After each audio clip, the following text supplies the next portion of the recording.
हजरत अबू बकर सिद्दीक ने तख्त अलहदा बनाया था कि मस्जिद में फैसले करते थे। हजरत उमर, जनाब उस्मान गनी, हजरत मौला अली अलहदा बनाया था उन्होंने असेंबली हाल, कहाँ फैसला होता था। जब तक सियासत मस्जिद के अंदर थी, सियासत वुजू करके की जाती थी, सियासत वुजू करके होती। जब तक मस्जिद के अंदर थी तो सियासत के साथ कुरान मजीद रख के फैसला होता था। अब तो अल्लाह खैर फरमाए, अल्लाह मेहरबानी फरमाए, कुरान मजीद रह गया है कब्रों पे पढ़ने के लिए माज़अल्लाह। अब हमने समझ लिया है कि जब 10वें का खत्म होगा तो कुरान खोलेंगे। और अब उसमें भी अल्लाह खैर करे, अगर सियासतदानों ने आना हो तो गरीबों के लिए चटाइयाँ होती हैं, सियासतदानों के लिए कुर्सियाँ होती हैं, उनके लिए खत्मों में भी अलहदा बंदोबस्त होता है, अलहदा बैठने।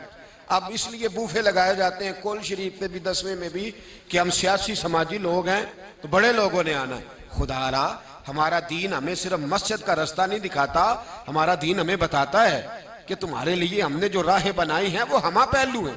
हर मामले में दीन ने हमारी रहनुमाई फरमाई। ऐसा नहीं होता कि बादशाहाने वक्त जो होते हैं वो लोग ऐसे हों कि बस ठीक है, वो दुनियादार हों, उनसे कहा जाए नमाज तो कहें जी ठीक है नमाज भी हम पढ़ लेंगे। बल्कि मुसलमानों के जो हुक्मरान होते थे वो इतने नेक होते थे कि हजरत उस्मान गनी रदी अल्लाह ताला अन्हु ने हजरत उमर फारूक के विसाल के बाद उनकी एक जौजा से, उनकी एक बेवा से निकाह कर लिया।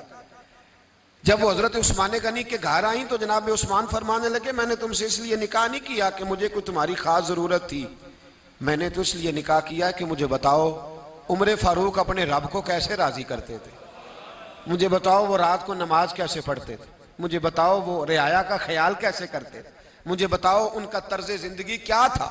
असल मसला ये है कि तूने और मैंने हालात खराब किए, हमने खुद आग लगाई है चमन में अपने, बेसबब गर्दश अय्याम को इल्जाम ना दो, हमने खुद नूर का जुल्मत से किया है सौदा, करके तौहीन सहर शाम को इल्जाम ना दो।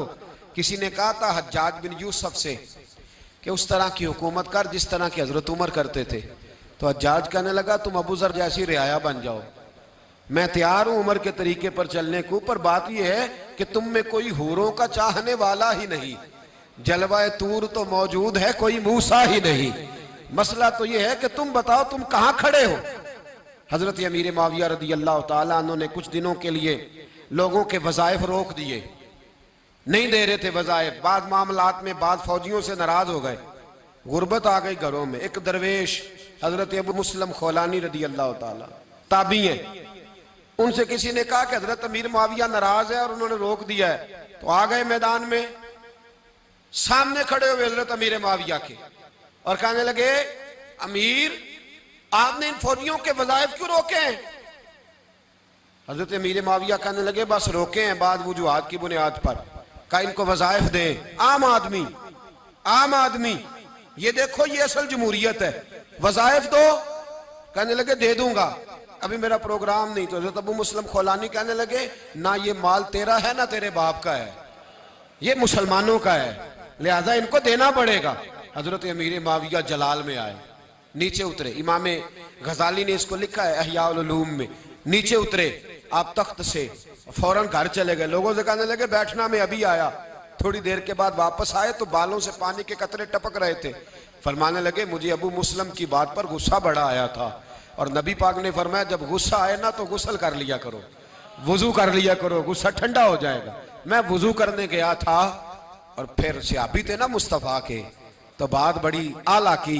कहने लगे मुझे गुस्सा तो आया है पर अबू मुस्लिम ने बात बड़ी खरी की है, ना ये माल अमीर मुआविया का है ना उसके बाप का है, ये मुसलमानों का है। और फिर फरमाने लगे जब तक इस तरह के लोग मौजूद है कोई हुक्मरान नहीं बिगड़ेगा।